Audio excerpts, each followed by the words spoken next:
Akan kita bahas sekarang adalah mau dibawa kemana arahnya Euro USD ini, apakah dia akan naik ataukah turun.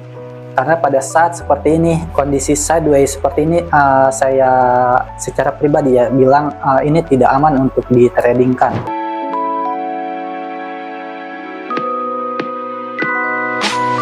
Oke, balik lagi teman-teman ke channel PT Pelatihan Profit Internasional dengan saya Hendrik. Kali ini saya akan menjelaskan tentang sedikit price action yang dikombinasikan dengan market behavior atau kebiasaan market. Jadi jika teman-teman sudah mengerti tentang action price atau price action, mungkin ini akan lebih mudah untuk memahaminya. Tapi yang pasti adalah dia akan selalu ada yang namanya swing high dan swing low. Jadi seperti ini. Kita bisa gambar di sini ada swing high, dan di sini dia membentuk swing low. Kemudian swing high kembali. Dan swing low. Pada saat seperti ini kita bisa identifikasi jika harganya berbalik arah yang tadinya naik menjadi turun. Bagaimana? Secara teori atau secara sesuai buku, jika swing low ini ditembus, maka market akan bergerak ke bawah. Itu teorinya atau di bukunya. Dan pada kondisi seperti ini memang ya, setelah dia breakout ke bawah, harga kemudian menjadi bearish. Di sini swing high, swing low, dan swing high kembali di sini. Kemudian swing low kembali. Kemudian di sini swing high-nya. Dan di sini swing low. Tapi bagaimana jika kondisi pasar seperti saat ini, khususnya di pair Euro USD? Ya, jadi kalau secara kasat mata kita bisa langsung lihat jika harganya ini rank atau sideways. Tapi bagaimana cara kita mengidentifikasi lebih cepat? Nanti kita akan bahas, tapi yang akan kita bahas sekarang adalah mau dibawa kemana arahnya Euro USD ini, apakah dia akan naik ataukah turun. Karena pada saat seperti ini, kondisi sideways seperti ini, saya secara pribadi ya bilang ini tidak aman untuk ditradingkan. Jadi bagi teman-teman yang sekarang masih trading, terutama jika teman-teman sudah mengetahui strategi teman-teman yang dipakai adalah strategi trending atau yang menitik beratkan terhadap pergerakan tren suatu harga, maka pada saat kondisi seperti ini adalah musuh terbesar kita. Jadi mau kita buy, mau kita sell, kemungkinan terbesar adalah kita terkena stop loss. Lalu bagaimana jika sudah terjadi seperti ini? Ya mau tidak mau kita harus tunggu harga akan naik atau turun. Jadi selama tidak ada konfirmasi dia naik atau turun, kita tidak akan open posisi. Karena ini yang lumayan berbahaya. Tapi balik lagi, saya akan sedikit menjelaskan tentang price action. Jadi jika tadi kita sudah ada swing low, swing high, dan swing low kembali, dan ini adalah swing high, kita berbicara sesuai teori atau sesuai buku ya. Dan di sini adalah swing low. Karena ini di break ke bawah. Dan ini adalah swing high yang baru, dan ini adalah swing low. Jika teman-teman mengidentifikasikan jika ini adalah trennya bearish atau downtrend, maka ya teman-teman harus berhati-hati. Karena kita bisa lihat di sini dia ke atas menembus swing high yang ini, fake breakout ke bawah, tapi di sini ada breakout kembali. Apakah ini identifikasi jika harga akan uptrend? Secara teori ya, tapi masalahnya kadang market tidak bisa ditebak seperti sesuai dengan buku. Jadi di sini ada swing low, dan ini swing high. Saya gambar dulu. Ini adalah swing high. Jadi seharusnya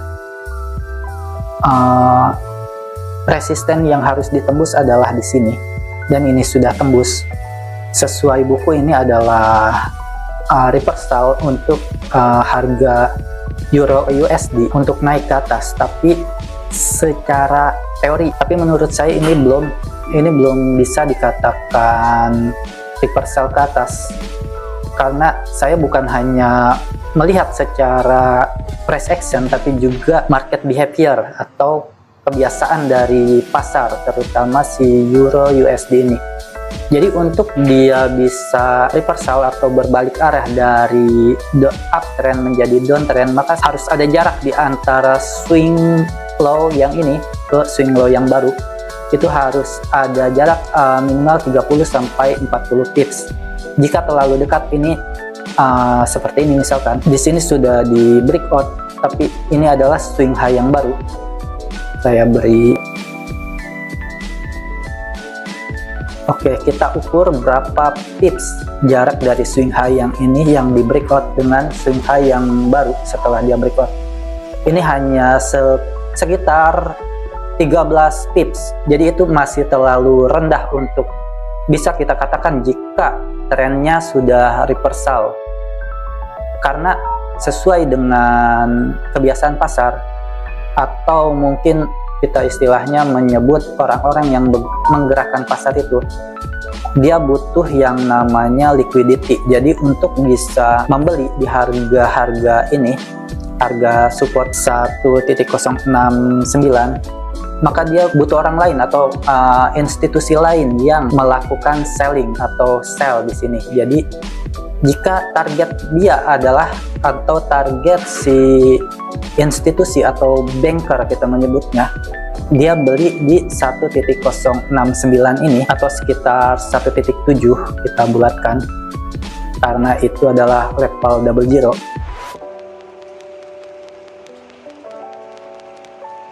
.700.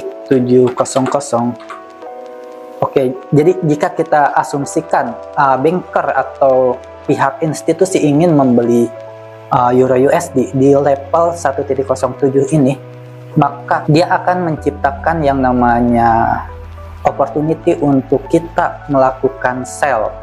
Jadi jika harga sudah langsung naik dan dia belum, istilahnya belum mencapai kuota ya, atau target beli dia, jadi jumlah lot dia belum masuk semuanya, maka mereka akan menekan kembali harga Euro USD ke bawah sehingga mereka bisa membeli di area ini atau di area 1.07. Jadi jika kita mengasumsikan ini akan langsung naik, meskipun kenyataannya para institusi sudah mulai membeli, maka ini sangat beresiko jika kita buy di area ini, karena pihak institusi bisa saja menekan harga Euro USD untuk kembali turun sehingga mereka bisa membeli di harga 1.07 ini. Jika teman-teman masih bingung, silahkan komen di bawah, tanyakan. Jika saya bisa menjawab, saya akan menjawab lewat komen. Namun jika mungkin terlalu dalam untuk dijelaskan melalui komen, kita juga ada privat training untuk teman-teman yang ingin mendalami trading, khususnya forex. Bisa menghubungi trader support kami. Bagaimana caranya jika kita ingin trading tapi tidak mau jadi korban stop loss huntingnya mereka? Apakah kita harus open buy juga di 0,1.07? Jawabannya tidak, karena balik lagi ini adalah hanya asumsi jika pihak institusi melakukan buy di area ini.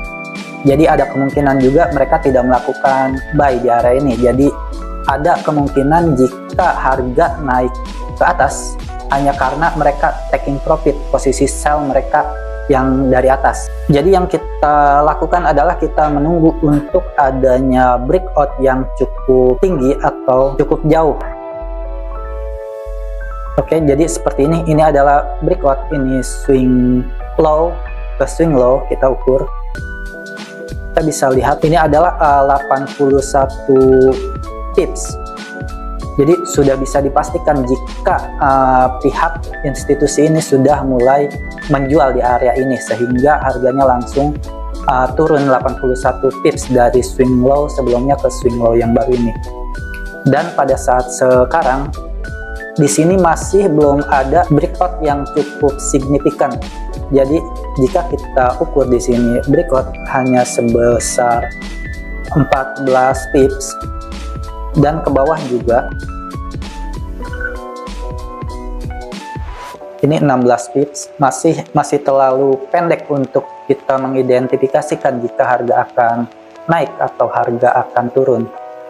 Jadi yang kita butuh lakukan adalah kita ukur, misalkan ini sudah menjadi swing high yang baru, maka kita ukur dari sini, ini kita geserkan, kita ukur.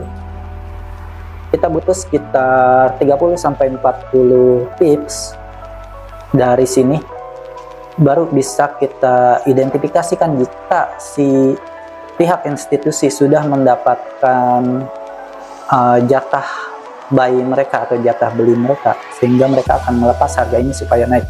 Oke, pas ya sekitar 36 pips di sini. Jadi jika harga kembali breakout dari sini menyentuh harga ini, maka itu sudah dapat diidentifikasikan jika harga akan naik ke atas dan memulai tren uptrend yang baru. Tapi jika harga ke bawah dan breakout swing low yang baru ini, kita lihat juga seberapa jauh dia breakoutnya. Jika breakoutnya mencapai sekitar 30-40, oke, sekitar 35.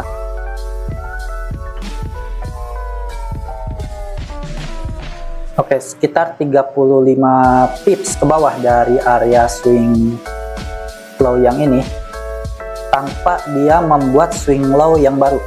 Karena jika dia membuat swing low yang baru di area ini, maka kita butuh untuk breakout yang lebih dalam lagi. Lalu bagaimana take profitnya jika ia memang ini di breakout dan dia menyentuh garis ini tanpa melakukan pullback terlebih dahulu? Kita lihat ke target terdekat ada di sini di area 1.09. Itu jika dia naik ke atas, ini target terdekat, dan tentu saja target yang jauhnya ada di lebih dari 1.106. Untuk 1.2 masih belum ada fundamental yang mendukung. Lalu bagaimana jika dia ke bawah? Maka kita lihat harga sebelumnya, kita tarik. Oke, maka ia akan meretest ke area 1.08.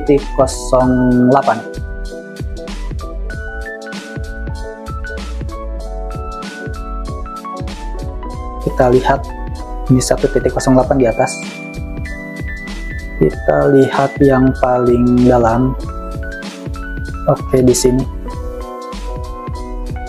1.05. Jadi jika ia breakout ke bawah, maka ia akan meretest ke area 1.05.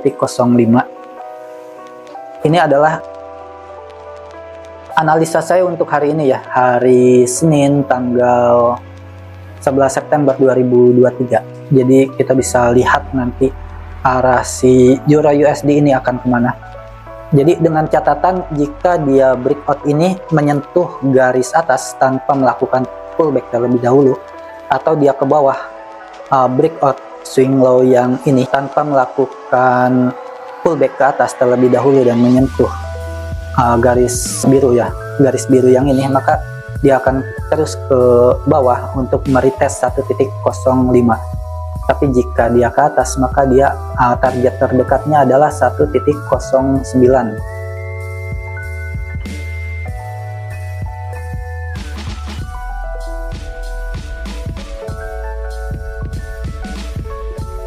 Oke, jadi selama belum ada konfirmasi, jadi sangat tidak disarankan untuk melakukan transaksi di fase konsolidasi seperti ini.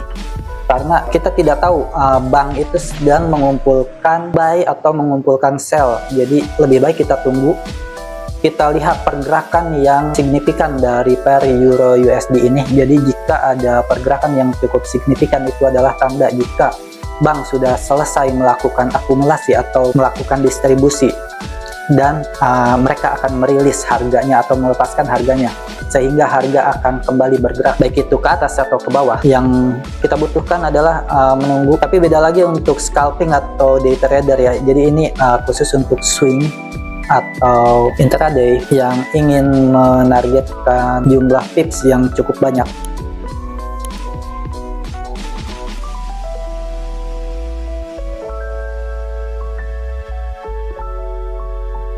Oke, jadi itu adalah penjelasan singkat tentang price action dan sedikit market behavior atau kebiasaan pasar, terutama untuk Euro USD ini, yang pada saat ini keadaannya adalah sedang dalam tahap konsolidasi atau rank market. Bagi teman-teman yang memiliki strategi rank market atau pada saat sideways mungkin bisa diterapkan. Tapi jika teman-teman hanya memiliki strategi pada saat trending atau uptrend atau downtrend, maka lebih baik tahan dulu, jangan trading. Kecuali scalping ya, scalping kita itu hanya mengincar beberapa pips, jadi itu tidak masalah, tidak ada hubungannya dengan tren. Oke, jadi mungkin ini video singkat penjelasan tentang price action dan market behavior. Jika teman-teman masih bingung, silahkan komen di bawah, tanyakan. Jika saya bisa menjawab, saya akan menjawab lewat komen. Namun jika mungkin terlalu dalam untuk dijelaskan melalui komen, kita juga ada privat training untuk teman-teman yang ingin mendalami trading, khususnya forex. Bisa menghubungi trader support kami, dan juga tidak lupa kami ingatkan untuk bertrading secara bijak, jangan full margin. Jadi gunakan manajemen dan risk management yang baik. Oke, saya Hendrik Susanto, saya undur diri. Terima kasih sudah menyaksikan. Sampai bertemu di video kita selanjutnya. Bye bye.